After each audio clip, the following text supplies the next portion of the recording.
Welcome to Passion Church. For more information about Passion Church, please visit us online at www.passionchurch.tv. Now let's join the service already in progress.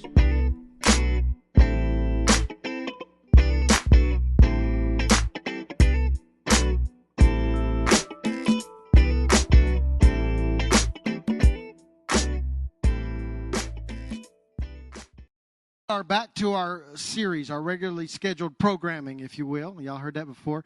We took a 2-week break because of Doctrine and Donuts and then for Easter. And so this morning we go back to our list. We've been talking about our series. We've been talking about lists. We've been talking about the fact that most of us have lists in life. My mom is to blame for my listiness. That's not a word, but I haven't made one up in a while. So we make lists about lists. Literally, my mom has lists to tell her where her lists are. To deal with her list. It's ridiculous. I've never seen. So I blame you, Mom. We have lists on paper. We have lists on our phone. Some of you make lists on your hand. Sticky notes everywhere. They're supposed to keep us ordered, right? They're supposed to keep our life functioning. And so there are all kind of lists. There's top 10 lists. There's lists that you want to be on. Like, how many of you would volunteer to be on the Forbes most wealthiest persons in the world list? Yeah, I got a few volunteers. I see those hands. I'm going to give the altar call again right now. Got more hands that time. And there are also lists that you don't want to be on. Like, how about the worst dressed lists? We ought to do, no, we're not going to do one of those around here. No. There's one list that most of us don't even know exists, and we're not even aware of it, but we need to be aware of it. And Solomon, the wisest man in the world, talked to us about God's blacklist. He lists things that when you get involved in these things, he says you don't want to be on that list. Let me read you the list. We started it a few weeks ago. So Proverbs chapter 6, beginning in verse 16, listen very carefully. He lists these things for us, and I'm thankful that he did so that we can avoid them. He says this: there are 6 things the Lord hates, 7 that are detestable to him: haughty eyes, a lying tongue, hands that shed innocent blood, a heart that devises wicked schemes, feet that are quick to rush into evil, a false witness who pours out lies, and a person who stirs up conflict in the community. I don't know if you noticed it, but Solomon dropped the H-bomb right in the middle of his dissertation here. He said God hates. That's pretty strong language. God hates these 6 things, and then he goes on and says, well, in fact, there's 7 things because 2 of them are very alike, which was lying, and we dealt with that. He hates these things. So, in other words, we ought to avoid ever participating in any of these 7 things, because if we participate in these things, we end up on God's blacklist. And how many of you know this is worse than being on any list we've ever devised? We don't want to be on God's blacklist, right? I want to be on God's good side. How many of you found that God's good side is better than his bad side? Yeah, okay, just wanted to see. So we've dealt with proud eyes. We dealt with lying. And then 2 weeks ago, my dad dealt with heavy hands. And so today what we're going to deal with is we are going to deal with the 4th one, which is that it is a heart that devises wicked schemes. I find it ironic this morning. Nobody else sees the irony. I see that it is ironic that the Sunday I get to come back and deal with this series, we're on heart stuff. For those of you that don't know, 4 weeks ago, yesterday, I had what the doctor described as a mild heart attack. I have discovered that there is a difference between a mild heart attack and a severe or a major heart attack. You know what the difference is? Mild is when it's happening to you. Major is when it's happening to me. So the doctor said I had a mild one. I looked at him and said, no, it wasn't. It was a major one. It happened to me. It was major for me. And so we're trying to deal with heart issues, and we do appreciate your thoughtfulness. You guys took up a love offering for us, and you'll never know how much it means. And you've called, and you've checked on us, and you've asked me every time I ever see any of you, you ask me the same question: have you started eating vegetables? And the answer is no. I'm taking pills that have vegetables in them, and hopefully they work. We'll find out soon. So it's just ironic to me that the Sunday back, it's heart issues. And when you really think about it, that's what Solomon's talking about. Solomon understood that we have heart issues. In fact, I think what Solomon's really trying to do is he's really trying to address, we like to deal with heart issues and deal with our physical health and address all that. But Solomon's going deeper than that, and he's talking about spiritual heart issues. You'll remember that in Proverbs chapter 4, verse 23, Solomon has already addressed our heart when he makes this statement. I need you to understand this is a powerful statement. I mentioned this to our young people on Wednesday night, that this is a crucial insight and advice to us. Listen to what Solomon says in Proverbs chapter 4, verse 23. He says, above all else. Now, when you say above all else, that means you've worked it down to the grassroots bottom line. Above all else, check out your 401k. Make sure it's healthy. Make sure you got enough money so that it doesn't run out. Yeah. Above all else, take care of your car because you don't want to be stranded on the side of the road. Above all else, make sure you wear the designer clothes so that you look really sharp. Because a sharp dressed man, everybody loves a sharp. Y'all don't know that song. Okay. No. He when he boils it all down, he says this: above all else, guard your heart. Why? Because everything you do flows from it. That's what he says. Guard your heart, because everything you do flows from it. So with this understanding, now Solomon comes back onto the scene on Proverbs chapter 6, and he makes this statement: God hates a heart that devises wicked schemes. So in other words, you got to watch your heart. So here's what Solomon's trying to do. I think what Solomon is saying is that we must guard against heart attacks. Okay? I'm going to quit preaching stuff like this because I always got to deal with stuff before I preach. Okay.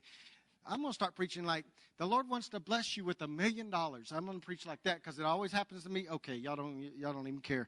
So we got to guard against heart attacks. Everything we do flows out of the heart. Jesus even addresses in a powerful passage of Scripture that I had literally almost forgotten about and was reminded of. Jesus then comes on the scene when he's walking on this planet, and he addresses the heart.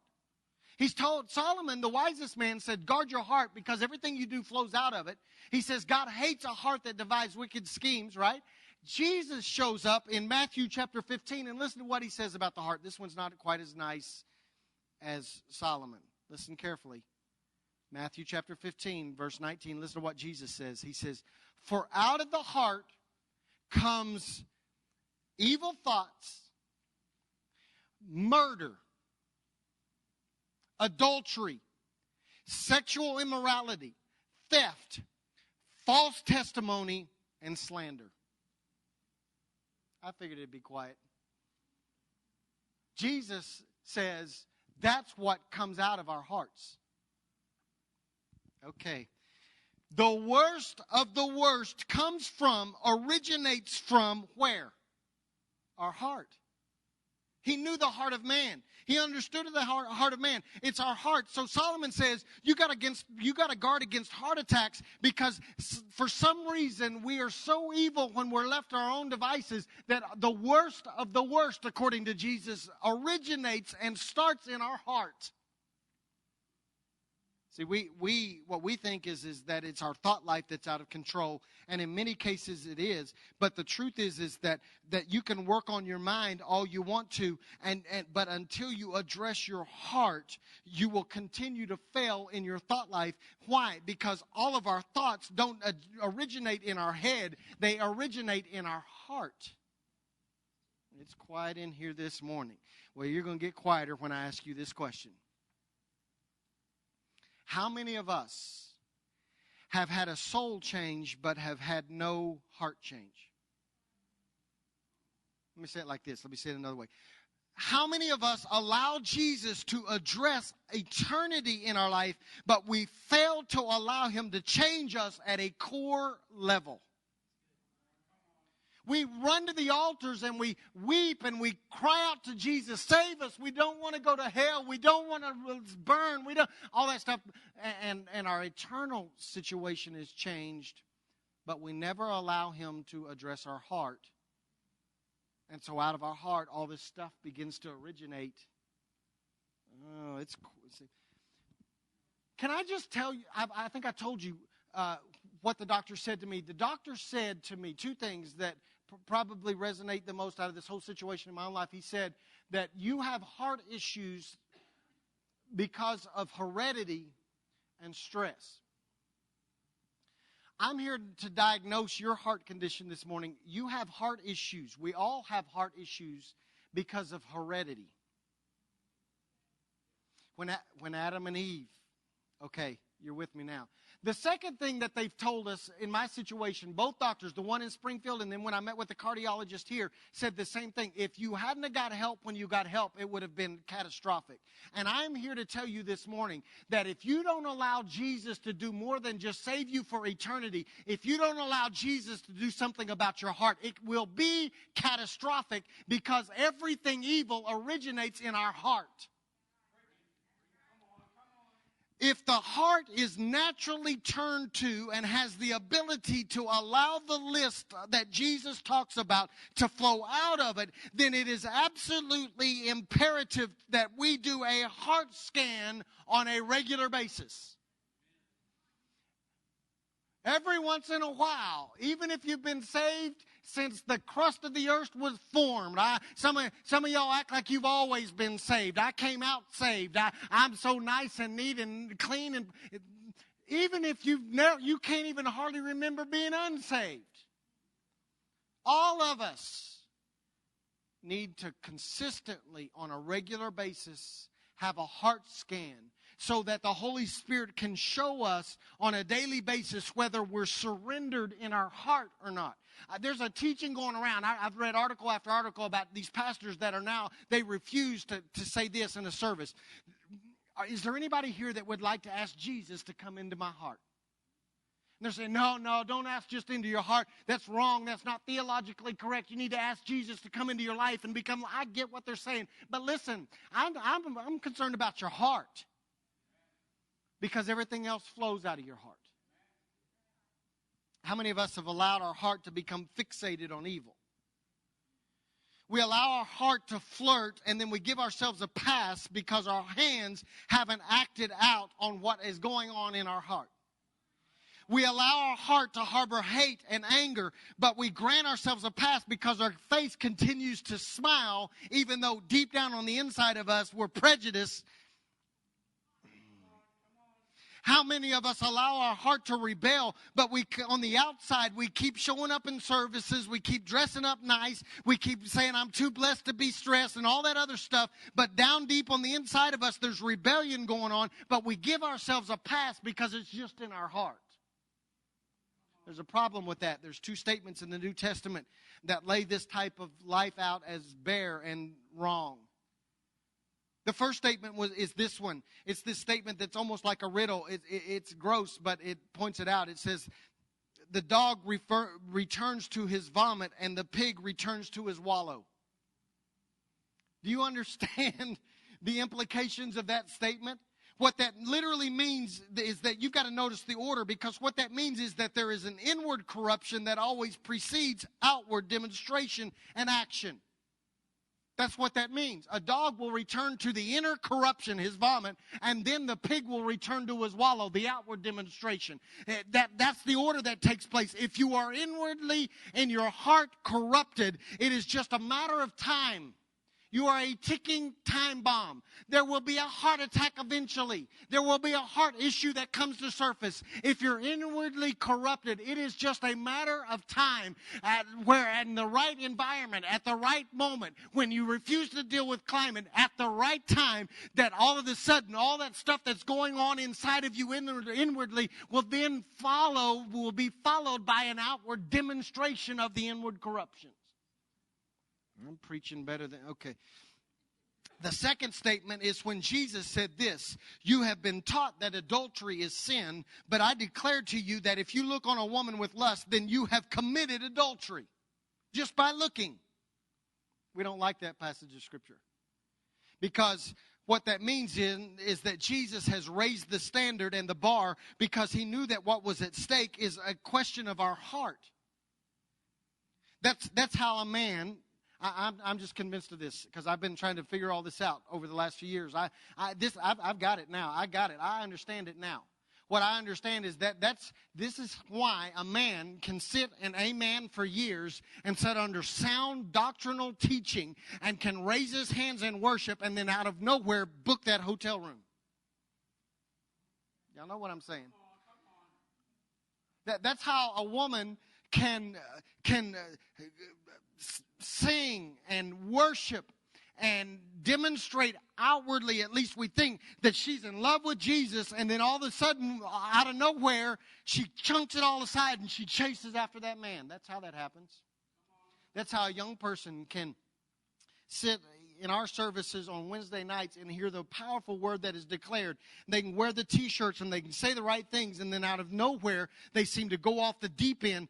That's how a family on the weekends can worship God, and then the rest of the week, they can be so caught up worshiping houses and cars and bank accounts, and the rest of their heart is given. It's because of our hearts. It's because we surrender our eternal issues, but we don't deal with our heart issues. That's how. We let Jesus into our soul and we barricade our heart.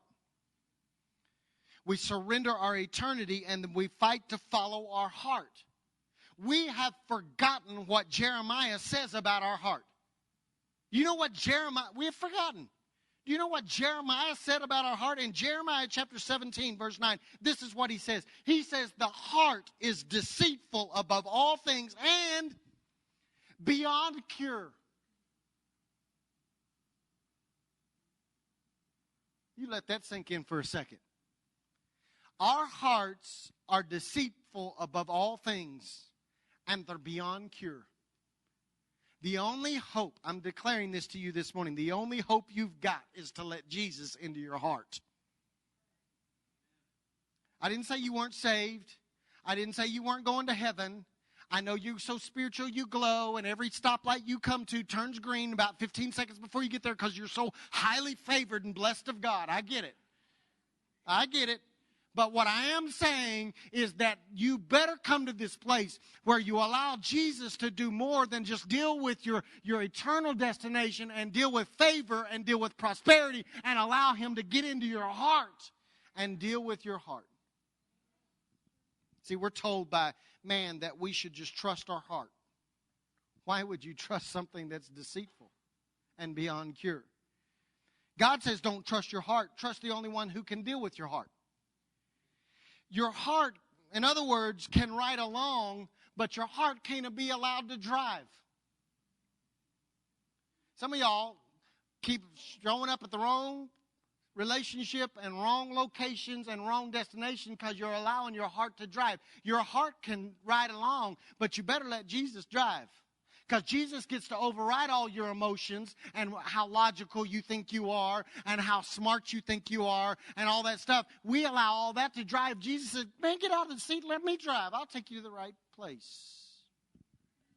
The second thing that I notice is that Solomon addresses this. Solomon includes this in his list. He says, God hates a heart that devises evil. If your heart is not dealt with by Jesus, then you're going to make this list. And from this list, it is very apparent that there are people out there. I'm not talking about y'all, so don't get uncomfortable now. Somebody out there, not you. There are people out there that devise and plan and strategize and organize and invent pain for other people. So what Solomon is saying is this: we've got to stop planning pain.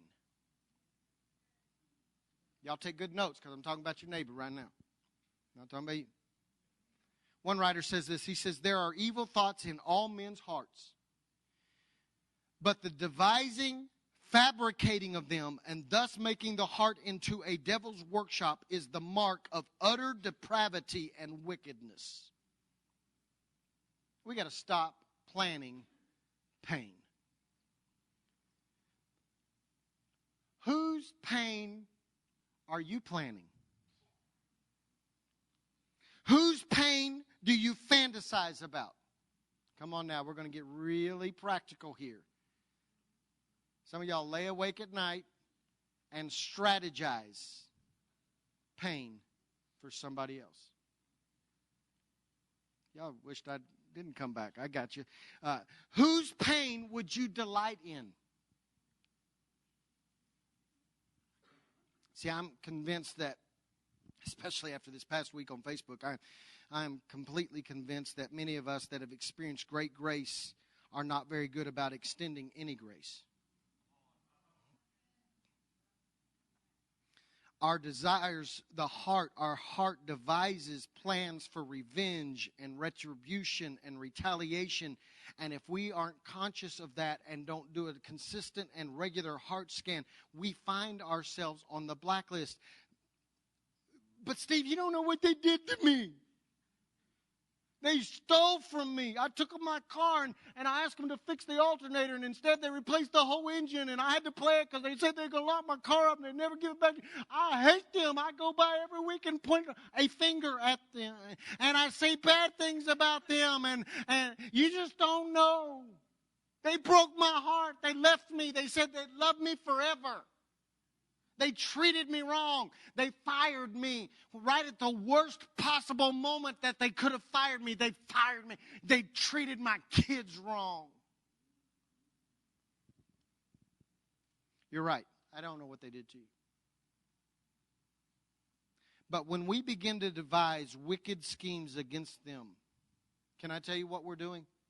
We are literally stating that we are convinced that God doesn't know what they did, or worse, that He doesn't care. I know y'all smiling right now, but some of y'all lay at home and you got your own little blacklist and somebody's on it, and man, you have schemed. I got schemes, man. They're going to walk out one day and trees going to fall on them. I got it all figured out. I'm going to catch them at the right moment, and they didn't even know that I'm still mad 22 years later, but now, when right at the right moment, they're going to show up at the family reunion, and when they stick their fork in that food that I wanted, I'm going to unload on them, and I've already figured out everything I'm going to say. I'm going to go to my high school reunion 50 years later, and she broke my heart when I was 16, and now when she doesn't look like she did when she was 16 and gravity has taken effect, I'm going to step up and I'm going to say, okay. We begin to scheme, and when we begin to scheme, we are working with the devil, and rather than trusting the integrity of the God that we worship on a weekly basis, when He says that revenge is mine, we step in and we exact revenge, and we take something that belongs to God away.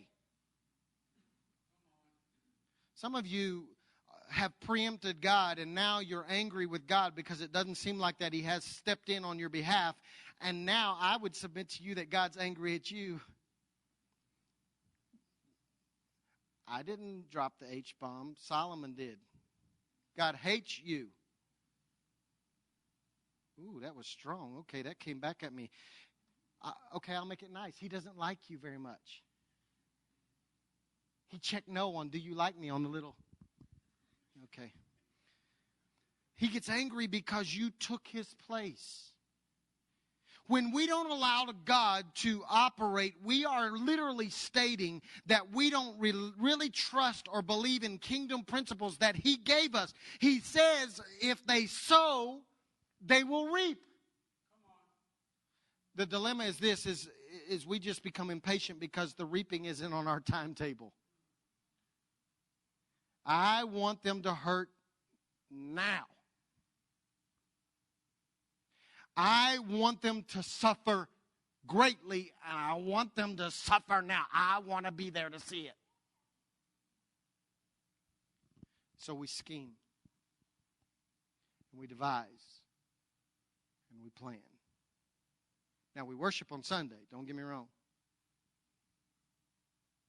But in the private moments, out of the heart, Jesus says that slander originates and wickedness and murder comes out of our hearts. We need to slow down. We need to start turning some stuff over to God and let Him be God. Anybody else in here honest enough to say, I got some folks I wish God would get?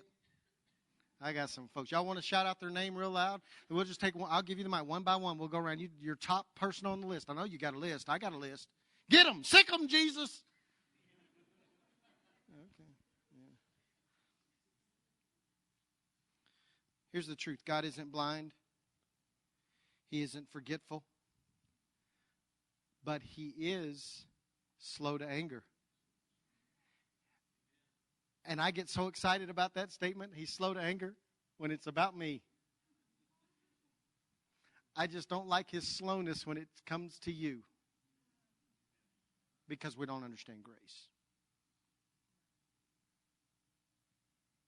But that doesn't mean that God doesn't get angry, and that doesn't mean that God doesn't act.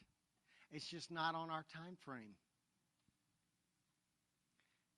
We got to stop planning people's pain. I know they hurt you. Come on, man. All of us have dealt with hurt.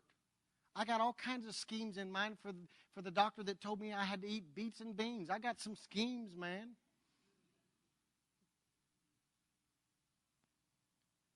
Come on. We need to let all that stuff go. Some of y'all been carrying that junk around for years, and they're not in prison. You are. That's what all that bitterness does. It doesn't impact them a bit. Newsflash, they're not even thinking about you. Your whole world is wrapped up into what that 16-year-old girl said to you when you were 17 years old, and she wouldn't give you the time of day, and I can't forget it. I'm hurt, and I'm angry. Man, she ain't thought about you. That spouse that left you, every morning you wake up, I hate them. I despise them. Dirty dog. Look at your kids and go, don't you grow up and be like your daddy, because your daddy... Man, he ain't thinking about you. The only one in bondage is you. I hate my boss. Man, he's a jerk. Take this job and... They ain't thinking about you. The only one in bondage is you. Quit planning pain. If we're not careful, then our heart will deceive us and we find ourselves on a blacklist. I believe that every one of us must, from a very early age, learn to consistently ask Jesus to do a heart scan. Has your heart been attacked? Have you given yourself a free pass where with my mouth I worship, but in my heart there's all this stuff originating? Slander and murder and adultery and sexual immorality. That's what Jesus says starts in our heart.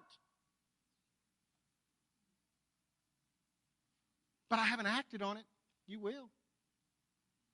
It's just a matter of time. Unless you deal with your heart. We need to allow Jesus to come into our hearts this morning and deal with the evil that resides there on a regular basis. And we need to allow Him to allow us to free people and quit planning their pain. Why? So we can get off the blacklist. So I'm asking about your heart this morning as somebody that's had to ask themselves about their heart. May I ask you about your heart this morning? This isn't about beets and beans. This is about what's in your heart. I'm not asking whether you're saved. You bowed your knee. I ask. Nobody raised. So you've all are saying, I know Jesus. But have you let Him have your heart?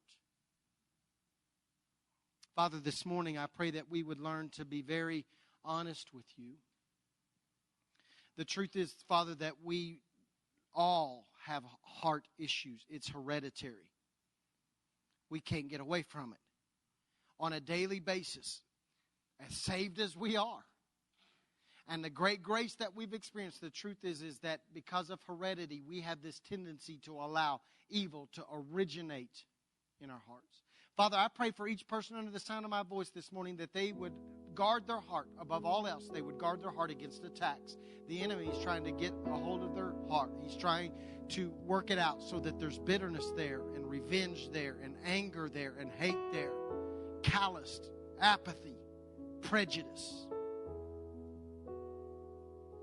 I pray you deal with our hearts this morning. And Father, for that individual under the sound of my voice this morning that has been planning somebody's pain, I don't diminish or make light of what caused them to be in this position. All of us have people in our past, some more distant, some more recent, that have hurt us. They said the wrong thing at the wrong time. They intentionally tried to harm us. They stole from us. They injured us. They berated us and belittled us. They crushed us. Father, I pray that in this very moment you would free some folks. And I pray that they would lay those people down at your feet and say, God, I give them to you on your timetable. On your timetable. And I'll quit tracking the time. And I'll quit making plans. And I'll quit scheming and thinking, well, what I'm going to say or what I should have done. And instead, I will trust your integrity.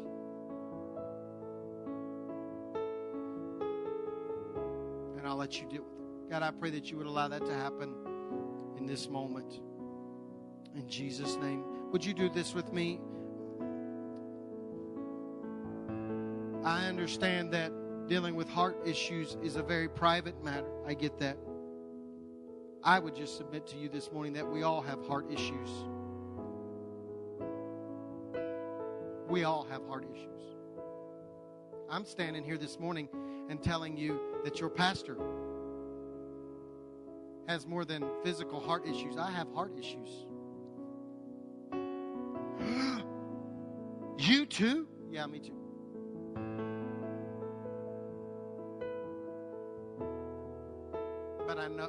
But I know who can deal with my heart issues. And I know who can deal with yours. Would you just take a moment this morning, and maybe you want to kneel where you are. Maybe that's the posture we need to take. In fact, that probably is the posture we need to take. We seem to be more willing to allow Jesus to deal with our heart when we're on our knees. I don't know what that's about, but would you just find your own little private place just for a few moments before we recognize our guest this morning and all that? Would you just take a moment and find a place? If you're physically able, maybe you just want to bow at your chair. And would you just ask Jesus to do a heart scan on you this morning? Jesus, I'm giving you my heart. Come into my heart and deal with me. Come on, let's do that this morning, and then I'll close this in prayer.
It's been a privilege to have you join us for this time of ministry.